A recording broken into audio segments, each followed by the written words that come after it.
আসসালামু আলাইকুম বন্ধুরা। আজকের গল্পটি এমন এক গরিব মানুষকে নিয়ে যার দোয়া আল্লাহ এমনভাবে কবুল করেছিলেন যা শুনলে আপনি অবাক হয়ে যাবেন। একজন গরিব মানুষ ছিল যার ঘরে খাবারও ঠিকমতো থাকতো না। প্রতিদিন সে কষ্ট করে কাজ করত, কিন্তু আয় ছিল খুবই কম। তার পরিবার প্রায়ই অভুক্ত থাকত, তবুও সে কখনো আল্লাহর উপর ভরসা হারায়নি।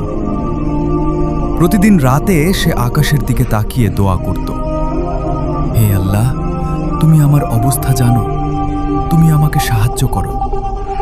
তার দোয়া ছিল আন্তরিক, চোখে ছিল অশ্রু। একদিন হঠাৎ এক ধনী ব্যক্তি তার সাথে দেখা করল। সে গরিব মানুষের সততা ও ধৈর্য দেখে মুগ্ধ হয়ে তাকে একটি কাজ দিল। ধীরে ধীরে তার জীবন বদলাতে শুরু করল। খাবার, টাকা, সম্মান সবকিছুই বাড়তে লাগল। বন্ধুরা, এই গল্প আমাদের শেখায় আল্লাহ কখনো বান্দার দোয়া ফিরিয়ে দেন না।